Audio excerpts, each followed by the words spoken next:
The day Julius Caesar was kidnapped by pirates. Did you know that the mighty Julius Caesar once sat among pirates who laughed and drank in front of him, while he plotted how he would one day crucify them all? It sounds like a tale from legend, yet it happened long before Rome knew his name. This story began when Caesar was not yet the ruler of empires, but a young Roman noble traveling across the Aegean Sea. The year was 75 BCE. The Mediterranean was wild and unguarded. Pirates ruled those blue waters like kings without crowns. They raided merchant ships. They captured travelers. They demanded gold from Rome itself. These pirates were not a small nuisance. They were a floating power. Their fast ships moved between islands faster than the Roman patrols could follow. And into this sea of danger sailed a man who would one day bring the Republic to its knees. Julius Caesar was then in his mid-20s. He was ambitious, sharp-minded, and already proud. He was traveling to Rhodes to study oratory under the great teacher Apollonius Molon. Caesar believed that a Roman leader needed to master the art of persuasion before he could command legions or control the Senate. Yet fate had other lessons for him on that journey. As Caesar's ship crossed near the island of Pharmacusa, a dark silhouette appeared on the horizon. Sleek ships with curved hulls glided out from behind the island, pirates of Cilicia, the terror of the Eastern Sea. They rowed with perfect rhythm as they surrounded Caesar's vessel. The crew panicked. There was nowhere to run. The pirates leapt aboard with swords flashing and faces hidden beneath cloth and salt-stained hair. Caesar did not fight. He watched with cold calm as the pirates seized his companions. He was a nobleman, and the pirates saw value in that. To them, he was not a soldier, not a threat, but a walking ransom. They demanded 20 talents of silver for his freedom. It was a large sum, but Caesar laughed. He looked the pirate chief in the eye and said they should ask for 50 instead. The pirates stared in confusion. No captive had ever raised his own ransom. Caesar's confidence was strange, but he meant every word. He told them he was worth far more than they thought. The pirates agreed to his demand, amused by the arrogance of their new prisoner. They sent his companions to collect the silver while Caesar remained on the island as a hostage. For 38 days, Julius Caesar lived among his captors. Yet he did not act like a prisoner. He ordered the pirates to stay quiet when he slept. He joined their games. He recited poetry and speeches to them. When they failed to applaud, he scolded them for lacking taste. He promised that when he was free, he would hunt them down and crucify every one of them. The pirates laughed. They thought he was joking, but Caesar was not joking. Every word he spoke came from a mind already plotting. As the pirates lounged in the sun, Caesar observed their ships. He counted their weapons. He learned their routes and habits. The island became his classroom. He studied the way they moved across the water, how they traded stolen goods, and how they feared no authority. Let's float over to a quiet evening under the Aegean sky. The sea was calm. Torches flickered along the shore. Caesar sat by the fire surrounded by men who believed he was powerless. Yet in his heart he had already begun to plan his revenge. The young Roman saw that power was not born from strength alone. It came from perception. These pirates ruled because Rome allowed them to. They were symptoms of the Republic's neglect. And one day Caesar would be the cure. When the ransom arrived, Caesar bid farewell to his captors as if leaving friends. He boarded a ship back to the coast of Asia Minor, his freedom restored. But his mind burned with purpose. He gathered a small fleet of men from local ports. He borrowed ships, called in favors, and offered rewards to sailors eager for pay. Within days, he returned to the sea, not as a prisoner, but as a hunter. The pirates were still anchored off Pharmacusa. They were celebrating their latest victory, unaware that their greatest mistake floated toward them. Caesar's ships appeared at dawn. The pirates had little time to react. Roman soldiers stormed the beaches. The men who once mocked him now ran for their lives. The same island that had been Caesar's prison became their trap. He captured them all, every one of them. The chief who had laughed the loudest now begged for mercy. Caesar listened, expressionless. He had already decided their fate. Yet he remembered his promise to the pirates when they had mocked his poetry and dreams. He had promised crucifixion. And in the world of Julius Caesar, a promise was not broken. Let's pause here on that island. The waves roll against the shore. The sun rises slowly over the Aegean. The young Roman, who had once been mocked by sea thieves, now stands before them as their judge. Yet this is only the beginning. Caesar's encounter with the pirates was not just an adventure. It was a mirror reflecting the chaos of Rome itself. It taught him the nature of power, mercy, and control. And the man who once commanded no army would soon learn how to command an empire. The vengeance of Julius Caesar. The sun had barely lifted above the Aegean when Julius Caesar ordered his ships to dock near the same shores where he had once been held prisoner. The island looked peaceful now. The pirates' laughter had faded. Their confidence had vanished. Bound in ropes, they sat in silence as Caesar paced the sand. The young Roman was no longer their captive. He was their conqueror. Caesar did not raise his voice. He gave calm instructions to his men. The pirates were taken inland, placed under guard, and made to await judgment. But even now, Caesar was not driven by rage. He acted with cold precision, the same way he would later command armies and reshape the Roman world. This was his first real lesson in authority. In those days, the law required captured pirates to be turned over to the governor of Asia, Marcus Junius. So Caesar sailed to Miletus to meet him.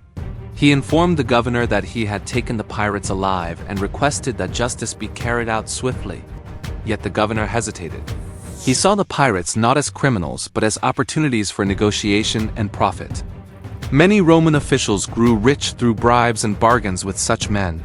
Caesar saw this corruption and felt disgust. The young noble had risked his life to cleanse the sea of thieves. Now a Roman governor was about to let them live. It was in that moment Caesar understood something about the republic he served. Rome had laws, but few had the will to enforce them. Power belonged not to those who held office, but to those who acted. Without waiting for permission, Caesar returned to the island. He gathered his soldiers and ordered that the prisoners be executed exactly as he had once promised. The pirates were crucified along the coast where passing ships could see their fate. Yet even then, Caesar showed a strange kind of mercy.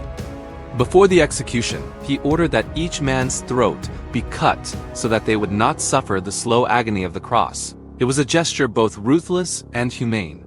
Caesar's message was clear: he would show mercy, but only on his own terms.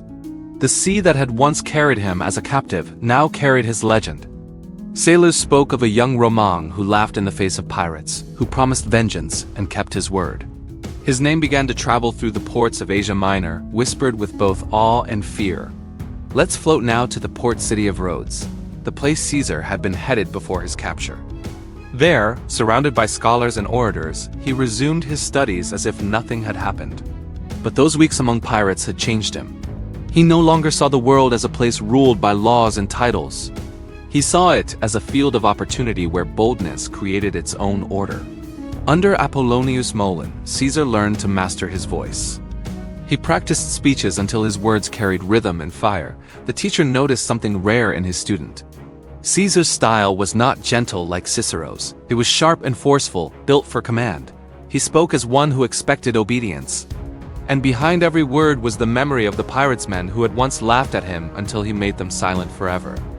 In Rhodes, Caesar spent months perfecting the art of persuasion. Yet the eastern Mediterranean was never peaceful for long. Trouble was rising again in Asia Minor. A local king named Mithridates of Pontus had begun another revolt against Roman rule. The provinces trembled as armies gathered, and Caesar, restless as ever, could not remain a student while war raged nearby. He raised a small force of volunteers from local towns and Roman allies. With little official authority, he marched into the conflict. Caesar led his men with the same confidence he had shown among the pirates. He seized enemy positions. He rescued towns under siege. His actions drew the attention of commanders and governors alike. Even without formal command, he acted like a man destined for greatness. Let's drift for a moment to a Roman camp at dusk. Soldiers sit around the fire whispering stories about the young noble who had once been a hostage. They say he looked death in the face and laughed. They say he promised vengeance and delivered it. In an army filled with cautious politicians, Caesar's boldness felt different. It inspired men. It made them believe that courage alone could shape destiny. By the time Caesar returned to Rome, he carried more than the fame of his deeds. He carried a reputation. The Senate knew his name now. The people knew his face. He walked through the forum with the calm of someone who had seen his own mortality and conquered it. Rome was filled with men of status, yet few possessed true spirit. Caesar did. and the story of his capture and revenge became part of his growing myth. That episode, small as it seemed in the vast history of Rome, revealed everything about the man he would become. The pirates had tested him. They had forced him to show his true nature. He had learned to command respect not by rank but by will.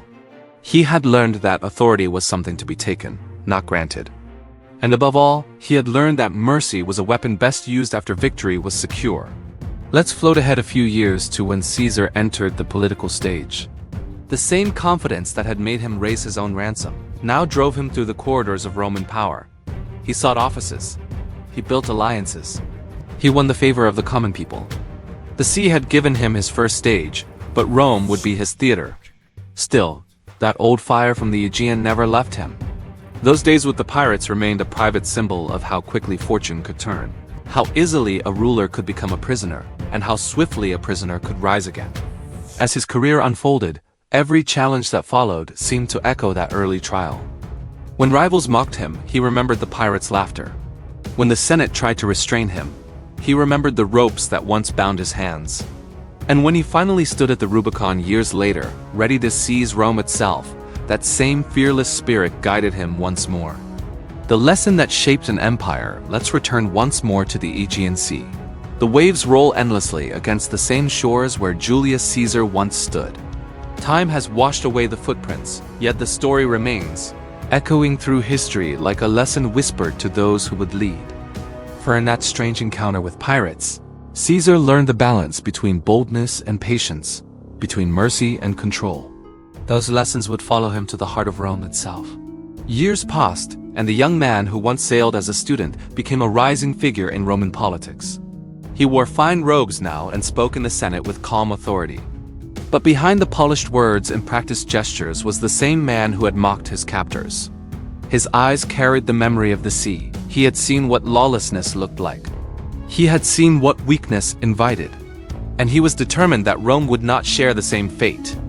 The Republic at that time was rotting from within. Senators quarreled for power. Generals raised private armies. The people starved while the elite grew rich.